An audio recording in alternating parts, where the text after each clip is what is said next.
Good morning, everyone. I'm going to call the meeting to order at 9:30. Members of the public are invited to participate in this meeting of council by accessing the meeting, which is live streamed on our Middlesex Centre YouTube channel, or by contacting the municipal clerk to receive a registration link to join the meeting being held electronically. Members of the public may also attend meetings in person at the Coldstream Community Centre located at 10227 Ilderton Road in Coldstream. I'm going to start with the land acknowledgement. Middlesex Centre recognizes that we are gathering on the traditional territory of the Anishinaabe, Haudenosaunee, Lenape peoples. We acknowledge the enduring presence of the First Nations, Métis, and Inuit people on this land and are committed to moving forward in the spirit of reconciliation and respect. Our neighboring First Nation communities, which continue to live as sovereign nations, include the Chippewas of the Thames First Nation, Oneida Nation of the Thames, and Munsee Delaware Nation. There are no addition to our agenda for September 6th, and there are no disclosures of pecuniary interest. No delegations today, so I'll be looking for a mover and a seconder for the adoption of the minutes of the August 16th council meeting. The motion is that the minutes of the meeting be adopted as printed. I have Councillor Burrs and Councillor Heffernan, all in favor. And that carries. Thank you. We have 4 items on the consent agenda. Is there anything here that any council member wants to speak to or pull to request for additional discussion? Councillor Heffernan, the floor is yours. I just want to comment on the budget survey. I think it was disappointing that we only had 305 respondents versus last year. However, a lot of them made some very good points, and there were some issues like avoid urban sprawl onto farmland. Yes, I would agree with that, but unfortunately, we probably have to continue with that. Anyway, there was some good comment. There was quite a few about roads, but they weren't specific, other than there's a couple with snow clearing. However, I think we already made that resolution to increase the budget for snow clearing in the next budget. So anyway, I was glad to see that the comments were relevant this time. Okay, thank you. Is there anyone else? Councillor Cates. Thank you. Just to follow up on Debbie's point too about the budget survey, I agree that disappointing on the numbers, considering it's the whole municipality wide. But the other thing too that I just want to point out to people is that a lot of the things that they mentioned in there are actually addressed in other documentation that we have, bylaws, or such as the road usage, or our official plan for where the layout of development's going to be, etc. That was my one thought, that a lot of it is actually already addressed and taken into consideration. Thank you. Thanks for raising that point. I don't see other hands, so I'm going to ask that I get a mover and seconder that items 7.1 through 7.4 under the heading of consent agenda for September 6th, 2023 be adopted as recommended. The mover, please, Councillor Cates and Councillor Shipley, all in favor? And that carries. Thank you. Okay, we can move on to staff reports. We're going to start with the first one, which is the cost of living adjustment, and that report is our CAOs. And I'll give the floor to Michael DeLulo. Thank you, Mayor David. Through the chair to members of council, the first report for the agenda this morning is in regards to the CPI review and the COLA review. On the agenda is the annual report that's listed before you, taking into consideration a couple of data, statistics that we used in compiling this report, namely the StatsCan CPI review from year-end July, year over year. With the link provided, along with the another little benchmark, which is the government's announcement of the annual rent review, which is capped at 2.5. Looking at all these numbers, the proposal before you is to put forward a COLA increase for 2024 at 2.5% benchmark. If council's agreeable to this, then it helps with our budget preparations as we're beginning to put all our numbers together for forecasting, and this will be put into the budget working group as the number that we use on a go forward for 2024. I'm happy to take any questions. Thank you for that. I'll look to Council then for questions or comments. I don't see any hands. I think that was pretty straightforward. So we do have a motion before us that the report CAO 26/2023 regarding the cost of living adjustment for 2024 be received, and that the cost of living adjustment of 2.5% received pre-budget approval for 2024 and is applied to employee wages effective January 1 for the calendar year. Could I have a mover, please, and a second? Councillor, Deputy Mayor Brennan and Councillor Heffernan, all in favor? And that is carried. Moving on to the Bryanston Public School property, and I'll turn the floor again to you. Thank you, Madam Chair. To members of council, this is only an information report. There's no decision on this, but thought it was incumbent to inform council with respect to property that the municipality has ownership of. It's the Bryanston School property on 13 Mile Road. And what's unique about this property is that the municipality has ownership of the site and is committed to a long-term lease agreement with the Ontario Provincial Police. The school itself is basically rented by the police who use it for training purposes. And so we received notice last month that they were enacting the second of their 5-year term to continue with using the school premises. And so the intent of this report is twofold. Number one is to let council know what the status of the property itself is, that the municipality is committed to this lease agreement. So we are acting as landlords for the police, and it'll be utilized for the next 5 years.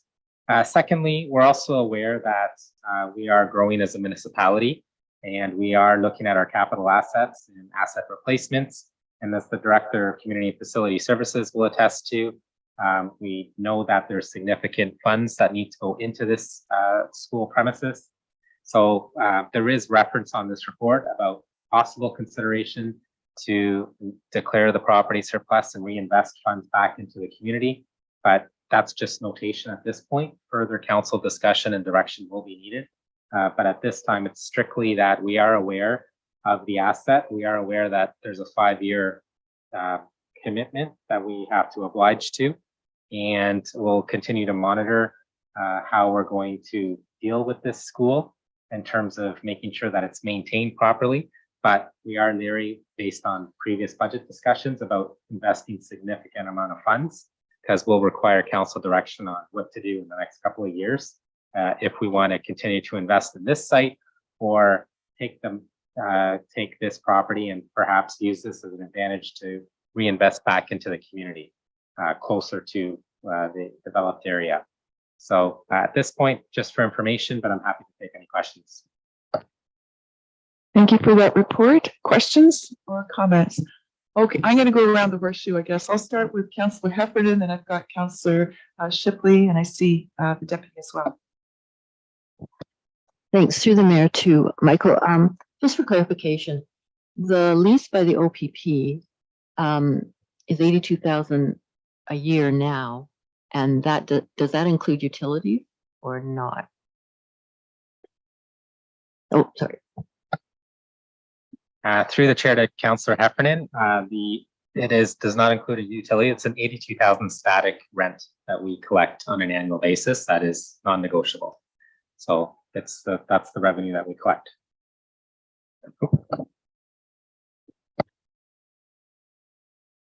Okay. Also, can you tell me, was it 82,000? Like, has it always been that, or is this a bump? So it's been 82,000 since day one per year. Okay. The other piece is I just wanted to add that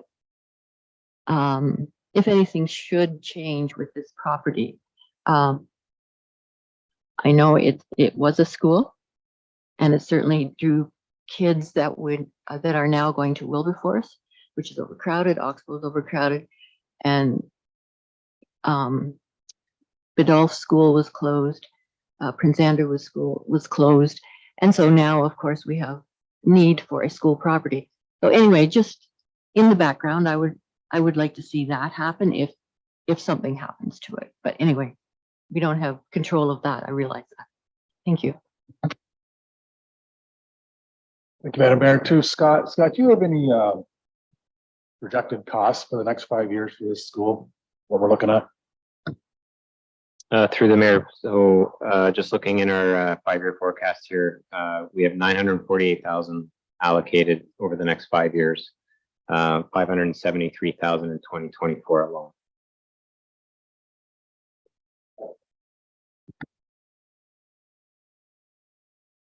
You, Madam Mayor, to Michael. I think I had a conversation with a bunch of optimists at Bryce last night.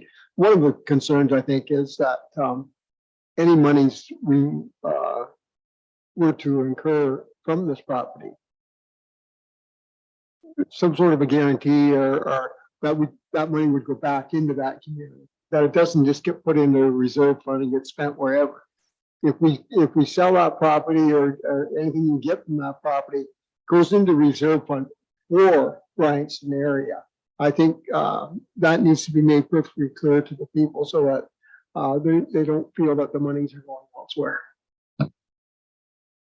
Yeah, thanks, Deputy Mayor, and through the chair. I think how I foresee it down the road is it would be a two-part process, in the sense that dealing with the property itself is the first part, but the second part was it be incumbent upon staff to report to council on what is the vision for the community, so that any monies that we would receive from the selling this property would be strictly invested back into that community to build up the Bryanston area. So that would be the second part, is putting together a package for council and the public to understand the monies would be strictly invested to build up and invest in amenities for the residents of that area. Yes, sir. Bruce has a question as well. I have a few of them. So, John, you were at a meeting last night. So, what's the general take? People okay with us selling this as long as we put the money back into the Bryanston area, recreate what's there, or are they kind of married to this? That's the first question.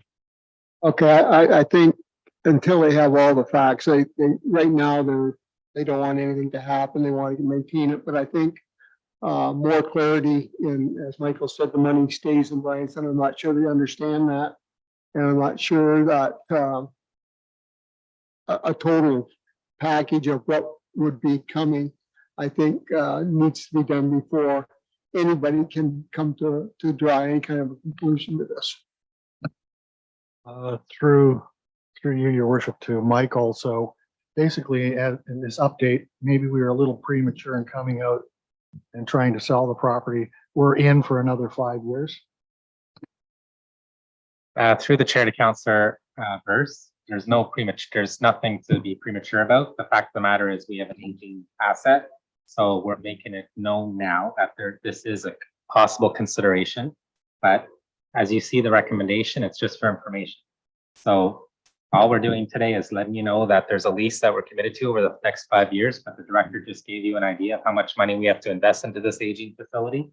So it's on staff's mind to bring a report in the future for council direction, whether you want to keep the property and we invest into this site.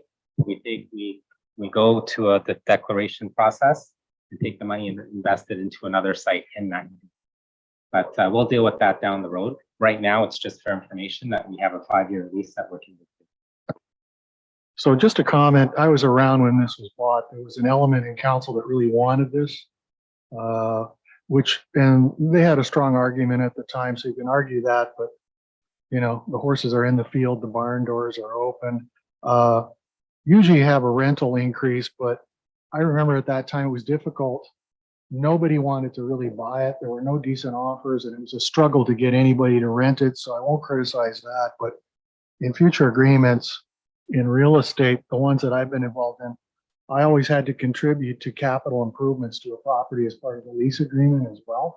But I don't think we have any other properties that we know like this. So it's just a comment. And so we just stay pat then. What my question was, Michael, was we can't give notice to get out of this agreement and declare the surplus. Through the chair, we have talked to our legal about the lease agreement, and we can't we can't terminate the lease with the OPP, but there are other avenues that we're exploring, and I'll leave it at that.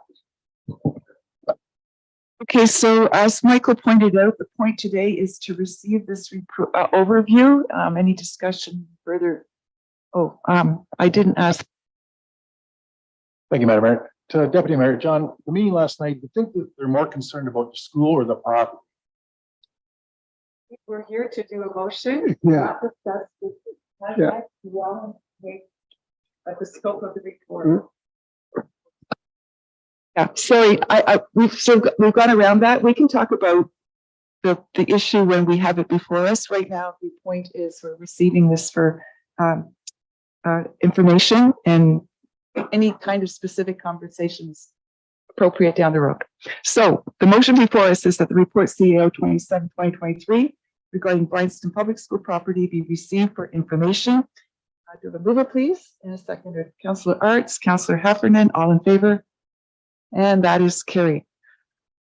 Okay, the next item is the council compensation review, and James is going to present the overview of the staff report, please. Through the chair, thank you for that. Staff report before you is enclosed as our report number CLK 08/2023. Just by way of history and background, the previous comprehensive review of compensation was done in 2016. At that time, they set the remuneration effective for 2017 and 2018 by way of bylaw, and they went ahead with a further review in 2018, which essentially resulted in a blanket $5,000 increase being applied to each of the council member positions.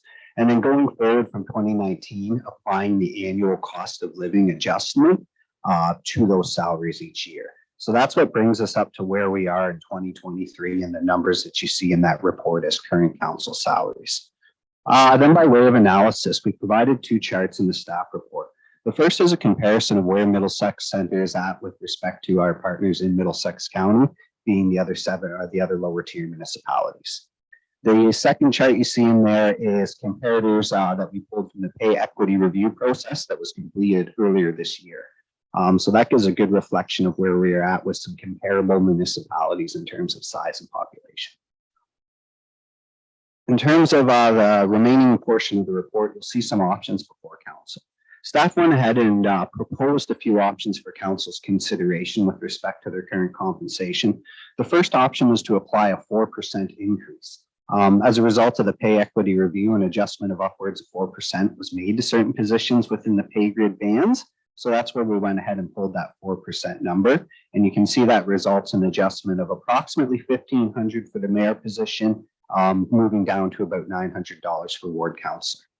The second option that we put in that report is to apply a one-time $2,500 blanket increase to remuneration paid to all members. So essentially, that's exactly what it sounds like. It's taking $2,500 and it's applying those to the annual salaries of each position. Option three in there, of course, is do nothing or recommend something alternative to staff today. So we're here with this report. We're here to answer any questions that you might have. We can take direction based on one of the options laid out in here, or we can take a different direction, including taking this report back and providing any additional information or analysis that you might like to see. I'll leave it at that for now and just open things up to any questions there might be. Thank you for that report. And I'm going to look for questions and comments. And I see hands going up. So I'm going to start over here this time. Councillor Bruce, you want to kick it off? Just a comment. I think the people are going to ask about the $5,000 bump. At that time, the federal government removed the 1/3 sheltering of income. So I think council decided to make that adjustment to make up for that. So at one time, we only declared 2/3 of our income, understanding that we have offices, and other expenses. Why they removed it, I don't know, but just a comment on that. All right, Councillor Cates. Through you, Madam Mayor, just a comment when I read this, up until like about a week ago, I thought the mayor made in the 50s. So when I saw this, I'm like, oh my God, for the amount of work and places she goes and things she's involved in, etc. So is, you know, in one side of me is like whatever gets her the highest is good, but I also came here thinking I would see what the input of everybody else was. So Thank you. Thank you. Yes, yeah. Do you want to jump in now, Deputy? This is probably one of the most difficult decisions council has to make. And that is to decide on compensation for themselves. There was a time when I thought, we were paid a lot of money. As time goes on, and I've been around, you're not going to get any thanks for what you're doing, no matter what you're paid. The time people have to put in, people don't realize how much time is involved, even for the counselors. Emails, phone calls, running here and there to look at things for people or just for things that are on the agenda of council. People do not realize the time that people invest in doing this job. So for me, I think at the very least, we need to be comparative with other municipalities our size and what's going on. And definitely the mayor's job is way beyond what it was 10 years ago. I know that for a fact. So I'm comfortable. I know some councilors, I've talked, some councilors are a little concerned about the increase in the spread between council, deputy mayor and mayor. But I think there's perhaps another option that the mayor may talk about later to alleviate those concerns. But I think you need to step back and look at the time you're putting in. And people aren't lining up to do this job. Trust me. And I think you should be okay with the fact that you're reimbursed. And I'm not sure if you break it down hours. I know Councilor Arts keeps pretty close tabs, but I think if you break it down into the hours that people put into this job, you're not overpaid. Thank you. Do you want to weigh in, Councillor Arts? I'll just keep going down, okay, so I don't have to put this on and off. Through your Madam Mayor, when I read this over, whatever numbers we come up with, I know how many hours I put in. I think the deputy mayor and the mayor, I don't even want to guess what they put in. I think the spread between them and councilors should probably be greater. And my running total as of September the 1st, John, was 12.6 hours a week, 52 weeks of the year for me. So I imagine you and the mayor are double, triple that. So that's my 2 cents worth. Thank you.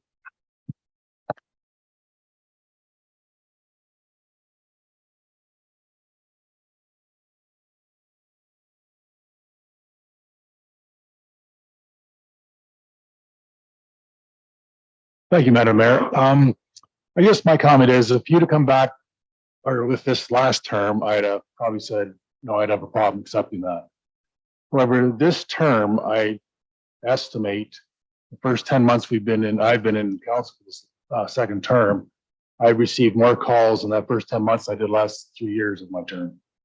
And I don't know what it is. People are more comfortable with you or will reach out to you more or whatever, but it has been more steady than it was my last 3 years of that first term. Thank you.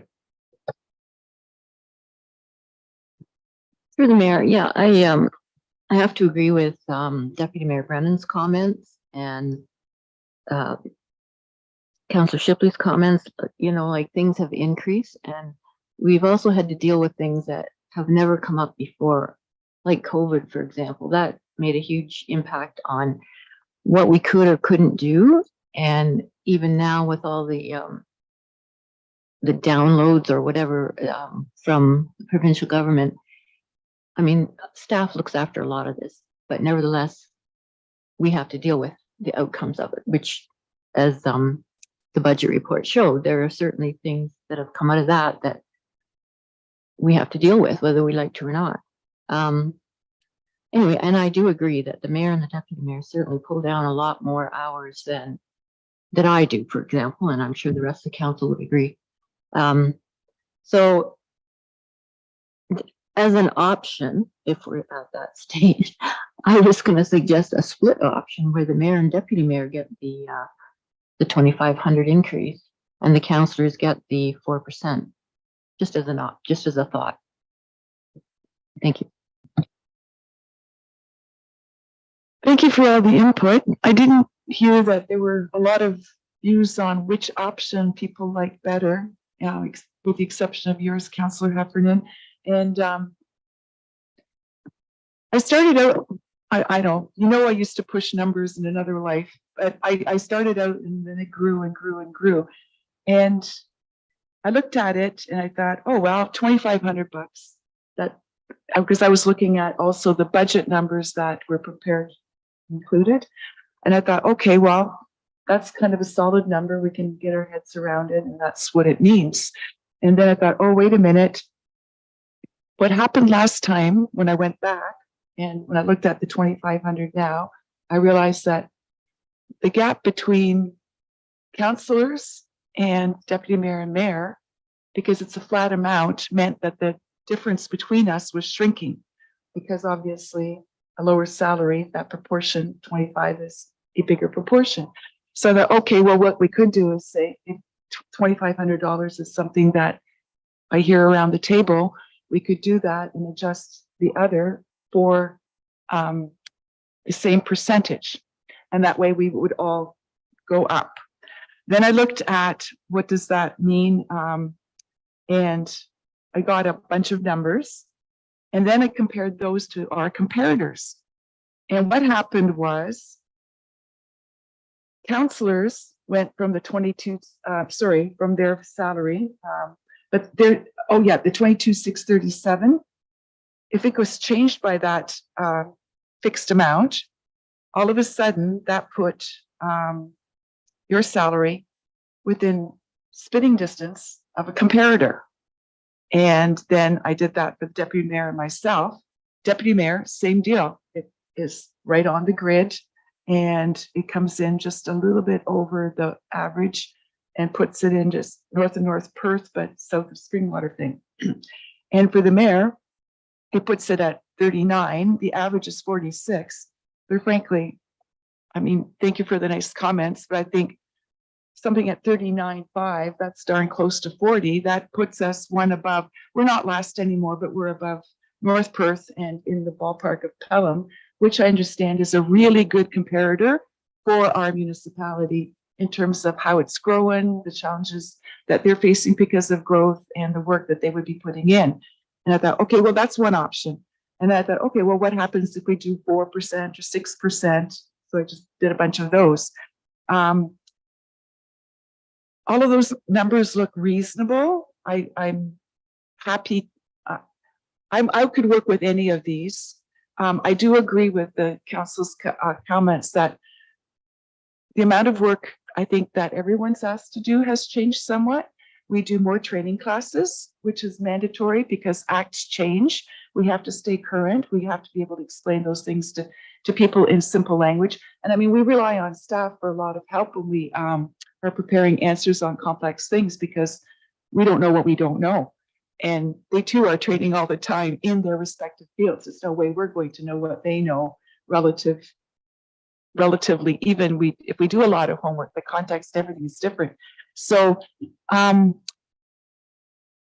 agree, it's a hard decision. And I also know that a lot of people will say, I don't know why you're doing this job, but you don't do it for the money. It's because it's our community and we like to learn stuff and we get to meet people.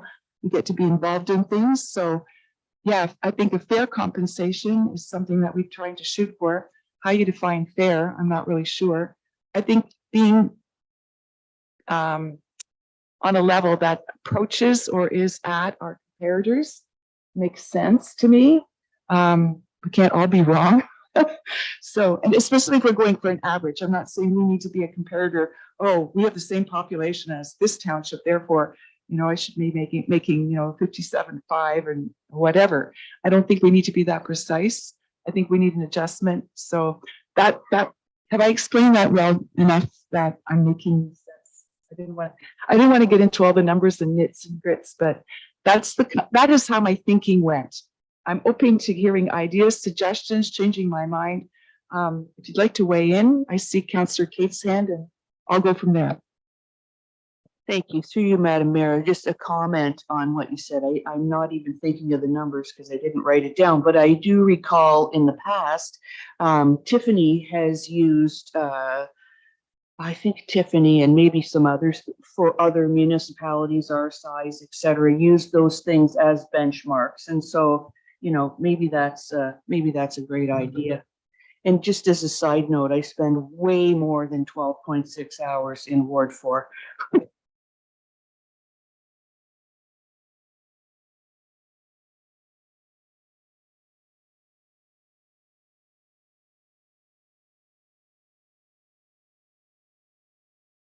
I'll go back.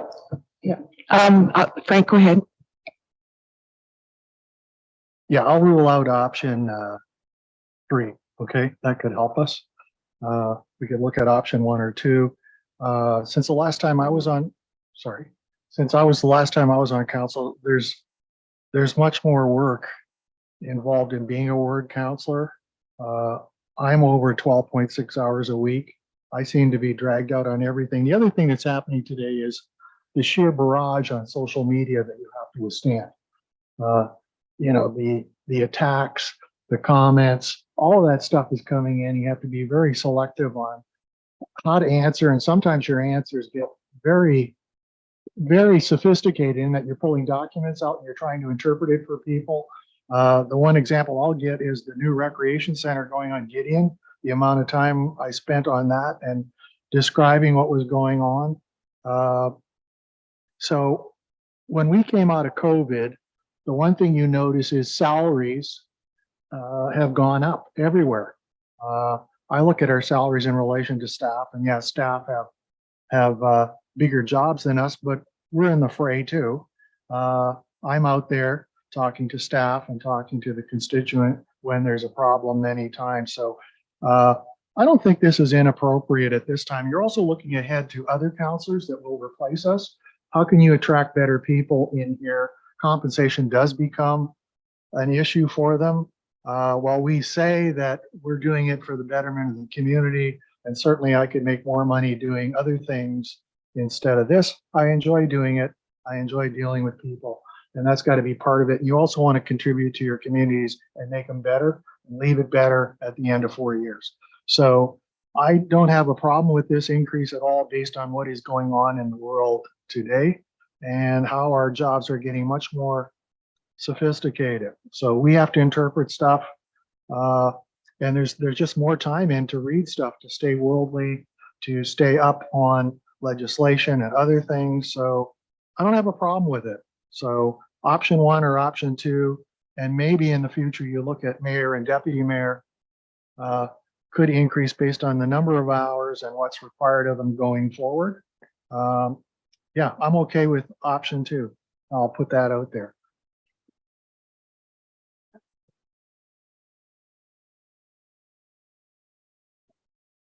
Oh, yeah, let me.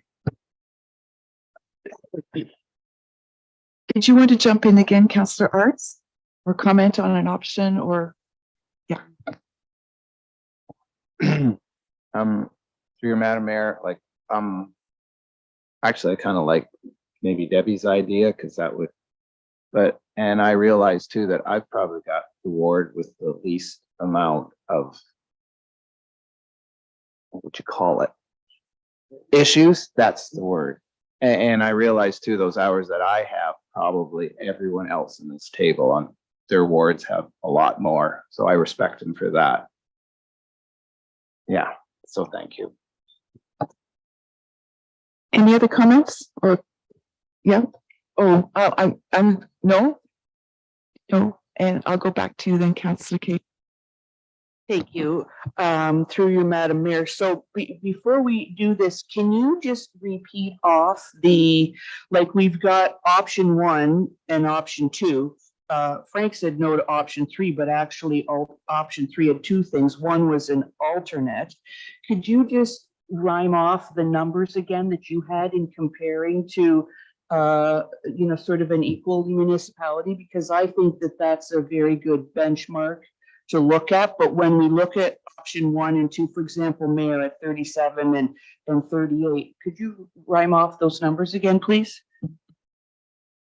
Happy to do that. So I took the 2,500 and then I took that, added it to the councillors, and that would move council members to 25,137.49. Okay. And then what I did was then I adjusted equalization. So I figured out the percentage increase that the council was getting and applied that 2,500 as, yeah, so 2,500 was the base. Now the percentage increase for the deputy would take him to 28,997.71, and the comparator is 28,109 in the average. So that for me then put those positions in the same ballpark by taking that 2,500 and applying it equally as a percentage. And then for me, it took, where was I? Oh, so it took me to 39,514.71. And that then would be the same again. And that put me above North Perth. It's not at the midpoint. I mean, it's up to you to say whatever you want about that, but that's applying the same logic to all of us. I think it moves us up the ranks. And as I say, I'm not whining about that number, so I don't know why we would need to use a different methodology for me. So I think that would be easy to explain. Everybody's getting the same proportionate increase, and I think we're in the ballparks of our comparators, which I think is important too, because then we're kind of keeping up. And I think somebody made the point about there has been a bump in salaries in general, so I think we're playing in the right ballpark. And does that make sense, or do you want more questions there? No, thank you. Thank you.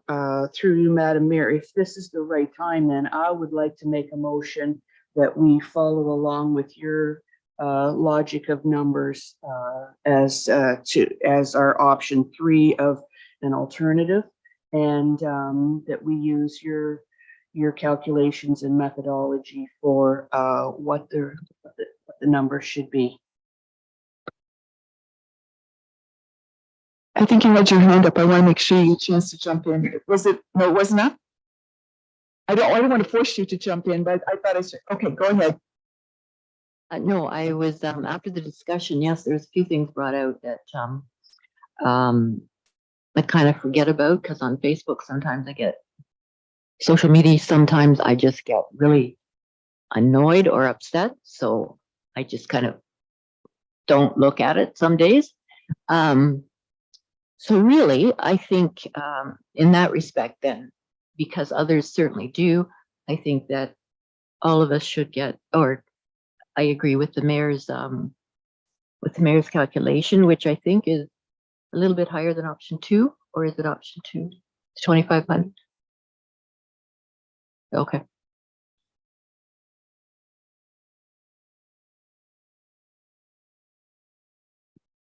So basically what I'm saying is I'm taking back the proposal that I made.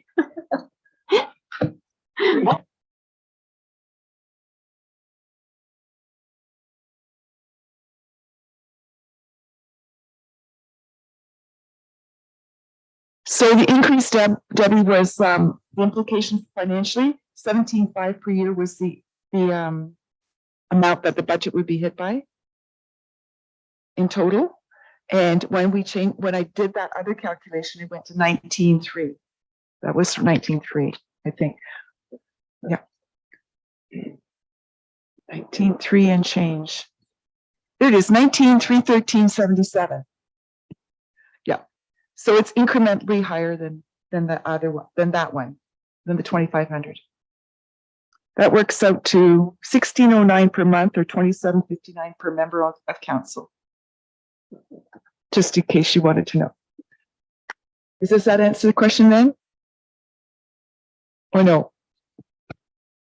No, yeah, it's fine. I agree with your numbers. I agree with the figuring. So that's fine. You go ahead and comment. Thank you through the chair. So what council's proposing is to apply an approximate increase to the annual salary of council members of 10% to the mayor and deputy mayor, 2,500 being a base applied to councillor salaries. These rates would be effective 2024 is just something I would want to note.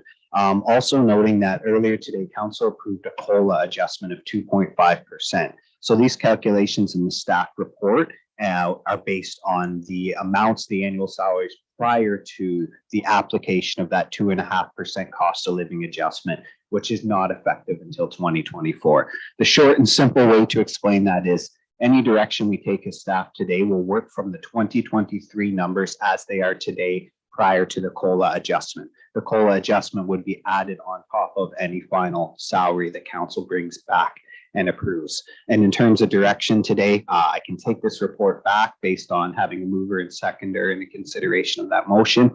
What we can bring back is the numbers parsed out, reflecting the discussion which occurred today for council's consideration adoption at the September 20th meeting.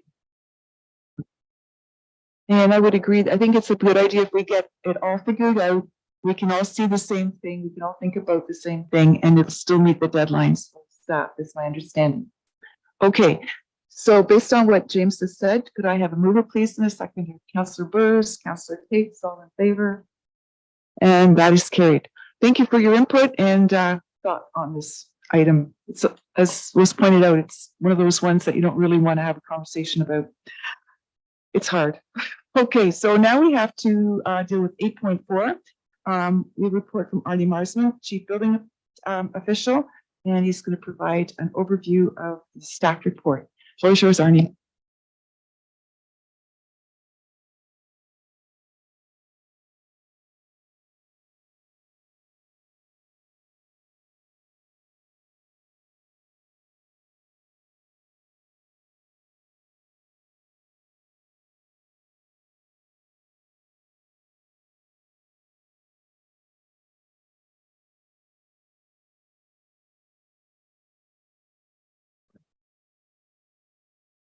Thank you, Mayor DeVete, and through the mayor to council.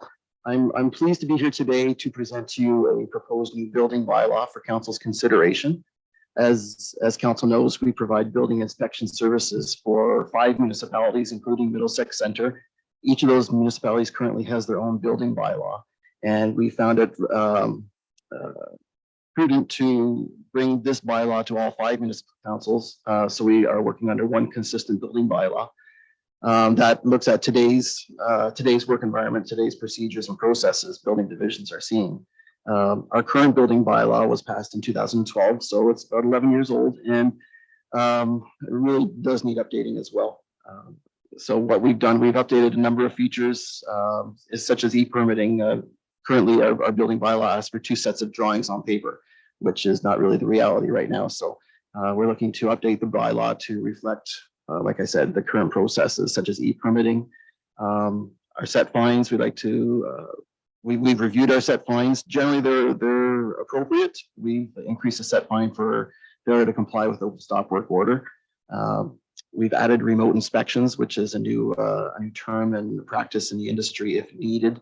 Remote inspections are, if really necessary, we would accept maybe a picture or a video call to pass an inspection, so we don't hold up a builder when there's, say, a deficiency found doing an inspection. We can communicate with them rather than going to the site in person. And we've also added sections with regards to site grading, surface water, drainage, and infrastructure on the property and both off the property, how this development may impact neighboring properties as well as municipal infrastructure. And so this bylaw has been reviewed with Middlesex County Solicitor, and we've come to a good completed bylaw, we find, and hoping that we can take it to council this September for all 5 councils' approval and for it to be effective January 1st next year. Thank you for that report, Arnie. I'll look to council. Other questions or points of clarification? Councillor Heffernan, go ahead. Through the mayor to Arnie, I just have a question about the remote inspections. So is that Is that workable? Like, so I'm guessing that they're taking pictures on their tablet or iPad or whatever. So does that work out? Like is it better in person? Is remote good enough? Just asking. Yeah, through the mayor to Councillor Heffernan, that's a very good question. And it's a reality in the industry. It's nothing really new, but it's something that we like to put into bylaws to recognize that it does happen from time to time. And certainly nothing replaces an in-person inspection for the quality of that. And we wouldn't want to do a primary inspection remotely. But if we do find something, whether it be at a framing stage, that is a small matter that's outstanding, or if we do an occupancy inspection on a house and we can't get back later that day and they need a small matter taken care of, maybe a peephole in the front door. And it saves us a trip back there. It expedites the next stage of that permit, whether it's occupancy, it doesn't hold it back for a Monday over a weekend, or it allows them to start drywalling if there was a small matter with an installation that was outstanding. It's just another tool in our toolbox we can use to work with them. Anyone else? Go ahead, Councillor Bruce. Nothing to do with bylaw, Bernie, but the building code for Ontario, you see it on a board on that. This is off of this, but sort of pertinent. What keeps coming up is the requirement for hurricane strapping in new homes.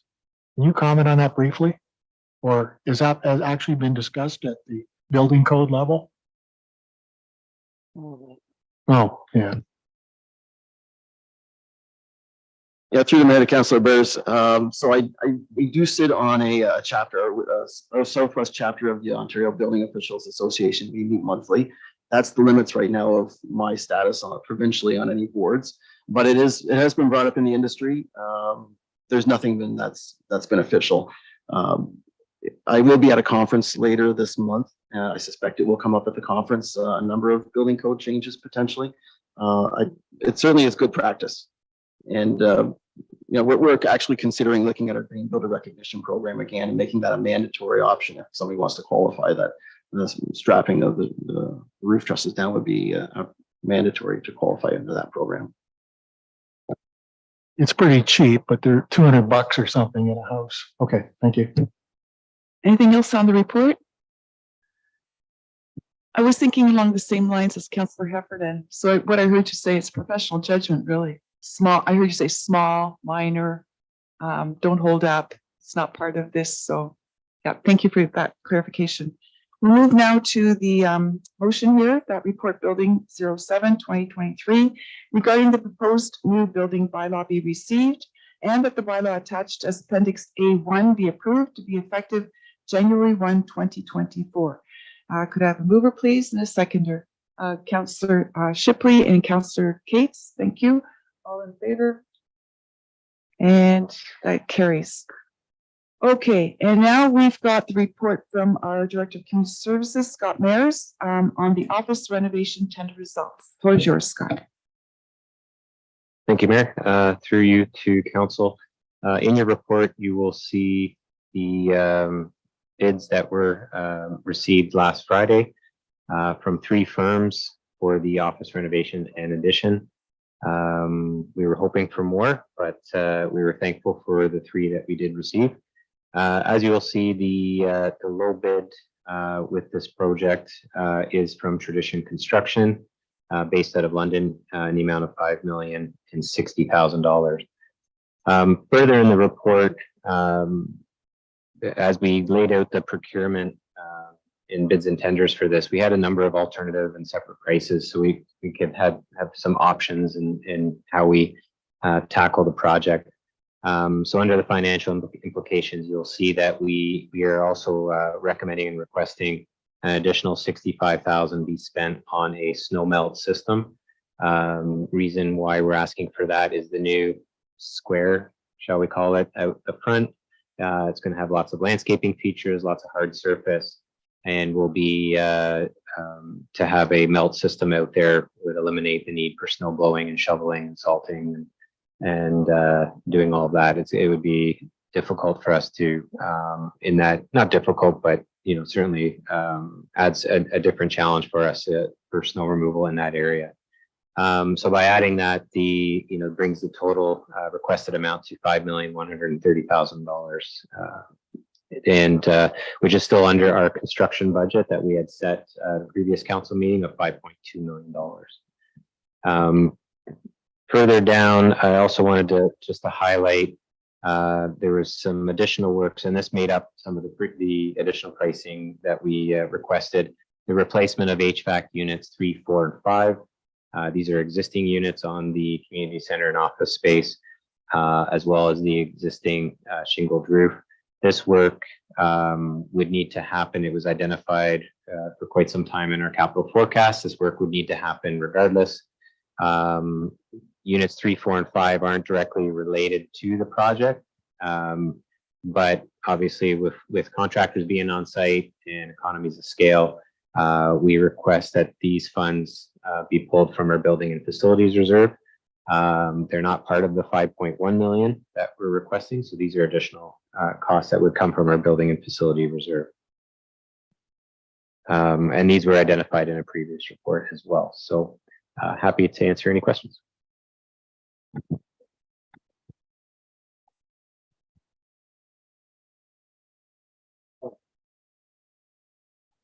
My button. Mine just went off.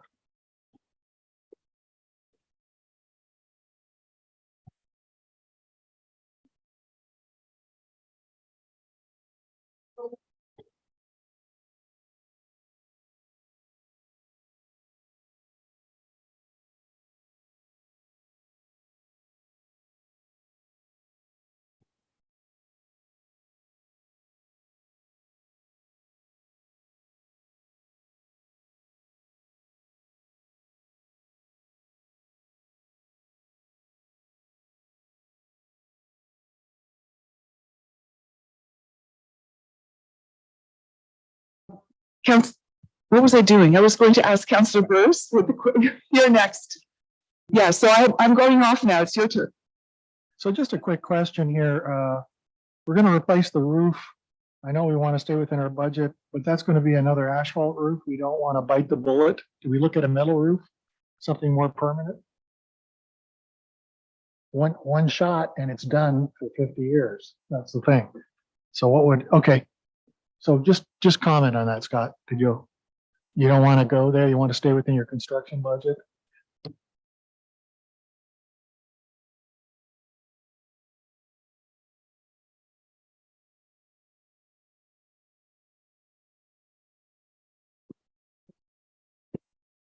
We did ask that question through the mayor that I can follow up with the architect. I believe there was a reason why we couldn't do that. There was because we're tying in the existing roof to two additional roof structures. I believe there was a functional item that wouldn't allow us to do the steel roof. So the more cost effective way was, and it's a smaller area. As you know, the back hallway is a flat to rolled roof. So the shingled area is small, but I can follow up and answer that question for you in more detail. But I believe there was it was part of the design why we couldn't go with that. So thank you, and don't follow up. That's enough info. Is there anyone else? I don't see any hands. I have one question. The motion is approving 5.1, which includes the new pieces that were added. Does that mean the tender is in total then finalized? Those two pieces that cost will be that cost, and what we're approving is the office renovation, Tradition Construction is doing it all, and it's all in there, or is there still flex on the two that were added because that wasn't part of their tender? Through the mayor, that would be a fixed price as part of that. Okay, thank you. I think we're all clear then.